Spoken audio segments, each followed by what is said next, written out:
बिस्मिल्लाहिर्रहमानिर्रहीम। अस्सलाम वालेकुम व्यूअर्स, हाउ आर यू। उम्मीद करता हूँ आप सब लोग खैरियत से होंगे। आज जो है हम बहुत ही एक इम्पॉर्टेंट टॉपिक लेकर आए हैं जिसमें हम बात करेंगे बेसिकली बिज़नेस लॉ के इनिशियल टॉपिक्स के बारे में। ये टॉपिक जो है वो लेक्चर कॉमर्स की प्रिपरेशन के हवाले से भी बहुत अहम है और इसी तरह जो अकाउंटेंट की पोस्ट्स हैं बेसिक पे स्केल 14 की, उसके लिए भी बहुत ज़्यादा इंपॉर्टेंट है। इसके अलावा जितनी भी कॉमर्स रिलेटेड पोस्ट्स हैं उनके लिए ये टॉपिक जो है वो इम्पॉर्टेंट है। इसके साथ साथ जो स्टूडेंट्स हैं बीकॉम के, बीबीए के, इसके अलावा बीएस कॉमर्स के, उन स्टूडेंट्स के लिए भी ये लेक्चर जो है वो हेल्पफुल होगा। हम एक सीरीज़ शुरू करने जा रहे हैं जिसमें हम डिफरेंट जो सब्जेक्ट्स हैं कॉमर्स रेलिवेंट उनके लेक्चर्स जो हैं वो अपलोड किया करेंगे इन डिटेल, जिसमें हम इन टॉपिक्स को डिटेल से जो है वो इनके कॉन्सेप्ट्स को कवर किया करेंगे इंशाल्लाह। तो आज हम इसका लेक्चर 1 लेकर आए हैं जो कि बिज़नेस लॉ से रिलेटेड है। चलते हैं आज की इस वीडियो की तरफ, लेकिन उससे पहले आपसे रिक्वेस्ट है कि आप हमारे चैनल को सब्सक्राइब कर लें। Thank you. सबसे पहले हम बिज़नेस लॉ में जो सबसे इम्पॉर्टेंट लॉ है वो लॉ ऑफ कॉन्ट्रैक्ट है। लॉ ऑफ कॉन्ट्रैक्ट जो है उसका कॉन्ट्रैक्ट एक्ट 1872 है और ये 1 सितंबर 1872 को जो है इसको इम्प्लीमेंट किया गया था। ये पाकिस्तान बनने से पहले का एक्ट है जिसको सितंबर 1 1872 को इम्प्लीमेंट किया गया था। इसमें इनिशियली इसके टोटल जो सेक्शंस थे वो 266 थे। उसके बाद जो सेक्शन 1 से लेकर 75 तक अभी भी मौजूद हैं, जिसमें हम जनरल प्रिंसिपल्स की बात करते हैं। यानी कि ये वो सेक्शंस हैं जो कि डील करते हैं जनरल प्रिंसिपल्स के हवाले से। इनके इसमें किसी स्पेसिफिक चीज़ के बारे में बात नहीं होगी, बल्कि जनरल जो प्रिंसिपल्स होंगे रिलेटेड टू कॉन्ट्रैक्ट वो इसमें डिस्कस किए जाएंगे। इसके बाद जो सेक्शन 76 से 123 तक था, ये बेसिकली सेक्शन था सेल ऑफ गुड्स के हवाले से, लेकिन इसको बाद में रिपील कर दिया गया और इसके लिए एक अलग से सेक्शन जो है वो बना दिया गया, अलग से एक लॉ बना दिया गया जिसको हम सेल ऑफ गुड्स एक्ट 1930 के नाम से जानते हैं। इसके बाद सेक्शन 124 से 238 तक जो सेक्शंस थे वो स्पेशल कॉन्ट्रैक्ट्स के बारे में हैं, जैसे कि इंडेमनिटी है, गारंटी है, प्लेज है, बेलमेंट है।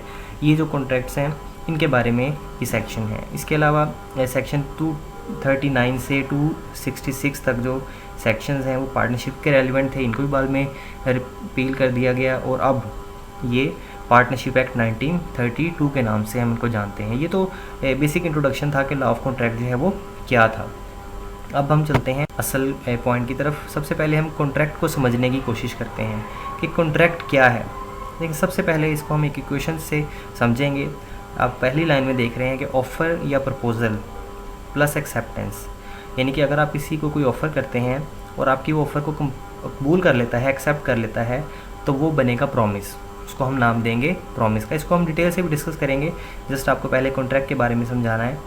उसके बाद जब ये प्रॉमिस है, अगर इस प्रॉमिस में कंसीडरेशन भी शामिल कर ली जाए, यानी कि बदल भी शामिल कर लिया जाए, प्रॉमिस प्लस कंसीडरेशन, यानी कि कंसीडरेशन क्या है कि जो कुछ आप जो देते हैं कुछ हासिल करने के लिए, यानी कि कहते हैं ना कुछ पाने के लिए कुछ खोना पड़ता है, तो ये वही चीज़ है कि something you get and something you lose, यानी कि आप कुछ जो है वो अदा करते हैं किसी चीज़, इनकी कोई भी चीज़ परचेज़ करने के लिए आप उसकी कीमत अदा करते हैं, तो वही कंसीडरेशन है। तो अगर उस प्रॉमिस में कंसीडरेशन शामिल हो जाएगी तो वो एग्रीमेंट बन जाएगा। अब अगर एग्रीमेंट जो है उसमें इन्फोर्सिबिलिटी भी आ जाए, इन्फोर्सिबिलिटी से क्या मुराद है कि लॉ जो है जो कोर्ट्स हैं वो इसको रिकॉग्नाइज़ करें, तो अगर इन्फोर्सिबिलिटी और एग्रीमेंट दोनों मिलेंगे तो कॉन्ट्रैक्ट बनेगा। तो ये कि कॉन्ट्रैक्ट की एक ये इक्वेशन है जिससे आप समझ सकते हैं कि कॉन्ट्रैक्ट कैसे बनता है। यानी कि कॉन्ट्रैक्ट जो है वो एग्रीमेंट और इन्फोर्सिबिलिटी दोनों का मजमूआ होता है, जबकि एग्रीमेंट जो है वो प्रॉमिस और कंसीडरेशन का मजमूआ है, और जो प्रॉमिस है वो इटसेल्फ ऑफ़र और एक्सेप्टेंस का मजमूआ है। चलते हैं नेक्स्ट कॉन्ट्रैक्ट की डेफिनेशन की तरफ। आपको बताता चलूँ कि जितनी भी जो डेफिनेशंस हैं लॉ ऑफ कॉन्ट्रैक्ट के हवाले से वो सेक्शन 2 में दी गई हैं। तो सेक्शन जो 2 है उसका जो सब सेक्शन H है उसमें कॉन्ट्रैक्ट की डेफिनेशन दी गई है कि an agreement enforceable by law is a contract, यानी कि कोई भी ऐसा एग्रीमेंट जो लॉ से इन्फोर्सेबल होगा वो कॉन्ट्रैक्ट कहलाएगा। अब इसमें ये बात समझना ज़रूरी है कि इन्फोर्सेबल से क्या मुराद है, यानी कि ऐसे कॉन्ट्रैक्ट्स, ऐसे एग्रीमेंट्स जो कि कानून की तरफ से रिकॉग्नाइज्ड हैं, जिनको कानून जो है वो इन्फोर्स करेगा। इन केस अगर कोई एक पार्टी अपनी जिम्मेदारी पूरी नहीं करती तो आप उसको कोर्ट में ले जा सकते हैं और कोर्ट जो है वो फिर उसको पूरा करेगा, उसको इन्फोर्स करवाएगा। तो उस एग्रीमेंट्स को, वो एग्रीमेंट जो कि इन्फोर्सेबल बाय लॉ होंगे वो कॉन्ट्रैक्ट कहलाएंगे। तो ये सिंपल सी एक कॉन्ट्रैक्ट की डेफिनेशन है। चलते हैं एग्रीमेंट की डेफिनेशन की तरफ। इसका सेक्शन जो है वो 2 है और सब सेक्शन ई है। एग्रीमेंट क्या है कि every promise and every set of promise forming the consideration for each other is an agreement. यानी कि एग्रीमेंट क्या है, जिसमें ये एक प्रॉमिस हो या सेट ऑफ प्रोमिस हो जिसमें कंसिडरेशन बन रही हो, यानी कि बदल ज़रूर हो, बदला हो किसी चीज़ का। यानी कि अगर आप कोई चीज़ परचेज़ करने चाहते हैं या सेल करना चाहते हैं, अगर आप कोई चीज़ परचेज़ करना चाहते हैं तो आपको वो चीज़ परचेज़ करने के बदले में कोई जो है वो सेक्रीफाइस करनी पड़ेगी, पैसा देना पड़ेगा या कोई और चीज़ देनी पड़ेगी। अगर आप कोई चीज़ सेल कर रहे हैं तो आप उसके बदले में कोई ना कोई चीज़ ज़रूर जो है वो हासिल करेंगे, यानी कि कंसिडरेशन इस चीज़ का नाम है। तो एग्रीमेंट जो है उसमें आपको प्रॉमिस या सेट ऑफ प्रोमिस होंगे जो कि कंसिडरेशन के साथ होंगे, उसको हम एग्रीमेंट का नाम देंगे। नेक्स्ट हम आ जाते हैं, डेफिनेशन है एक्सेप्टेंस की। ये हम प्रॉमिस की डेफिनेशन भी इसी को कह सकते हैं। ये सेक्शन 2 सब सेक्शन बी में दी गई है। When the person to whom the proposal is made signifies his assent thereto the proposal is said to be accepted. यानी कि जब कोई शख्स किसी दूसरे शख्स को कोई ऑफ़र करता है, ठीक है, उसकी रजामंदी हासिल करने की नीयत से उसको कोई ऑफ़र करता है, तो अगर वो ऑफ़र कबूल कर ली जाए तो क्या कहलाएगा, a proposal when accepted becomes a promise. तो वो प्रॉमिस बन जाएगा। यानी कि जब आप किसी एक शख्स ने दूसरे शख्स को ऑफ़र की और उसने वो ऑफ़र को कबूल कर लिया तो वो क्या बन जाएगा, प्रॉमिस बन जाएगा। तो एक्सेप्टेंस की डेफिनेशन भी यही है और प्रॉमिस की भी यही है। डेफिनेशन ऑफ प्रपोजल, प्रपोजल क्या होता है, यह है सेक्शन 2 और सब सेक्शन इसका ए है। When one person signifies to another his willingness to do or to abstain from doing anything with the view to obtaining the assent of the that other to such act or abstinence he said to make a proposal. यानी कि जब एक शख्स जो है वो signifies to another, अपनी यानी कि रजामंदी ज़ाहिर करता है किसी काम के करने पर या किसी काम के ना करने पर या किसी काम से रुकने पर भी आप कह सकते हैं। यानी कि जब एक शख्स अपनी रजामंदी ज़ाहिर करे किसी काम के करने या ना करने पर और इस नीयत के साथ अपनी रजामंदी ज़ाहिर करे कि वो जो दूसरा शख्स है वो इसकी रजामंदी के साथ जो है वो रजामंद हो जाए, उसकी रजामंदी में शामिल हो जाए, उसकी ऑफ़र को क्या कर ले, कबूल कर ले, उसको उस काम के करने या ना करने के हवाले से, तो उसको हम नाम देते हैं प्रपोजल का। लेट्स सपोज कि एक शख्स है, वो कहता है कि मैं आपको अपनी बाइक जो है वो सेल करना चाहता हूँ, ये मेरी बाइक है, ये मैं आपको सेल करना चाहता हूँ 50,000 रुपीज़ में।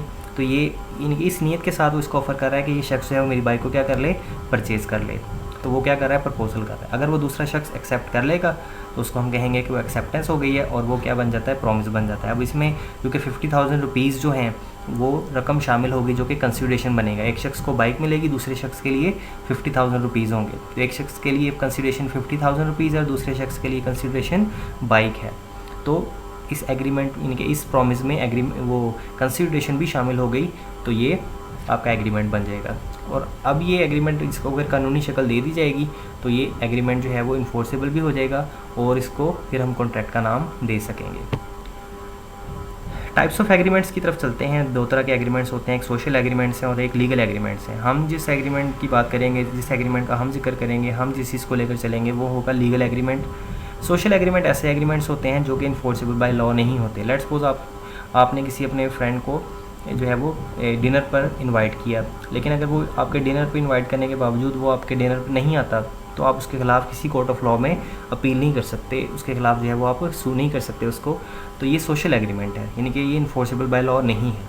तो लीगल एग्रीमेंट एक ऐसा एग्रीमेंट होता है जो कि इन्फोर्सेबल बाय लॉ होता है। जैसे आप जानते हैं कि अगर आप प्रॉपर्टी सेल करते हैं या परचेज़ करते हैं तो आप उसके लिए कुछ एडवांस टोकन मनी देते हैं। तो अगर आप जो है वो उस टोकन मनी अगर आपने दी है, उसके बाद आप उस परचेज़ नहीं कर रहे बिल्डिंग को या उसके बकाया जो रकम है वो आप पे नहीं कर रहे, तो वो शख्स जो है वो कोर्ट में जाकर अपील करके जो है वो आपके खिलाफ़ सू कर सकता है। यानी कि वो जो कॉन्ट्रैक्ट होगा प्रॉपर्टी के लिए लेन देन का, वो लीगल एग्रीमेंट में आएगा, वो इन्फोर्सेबल बाय लॉ होगा।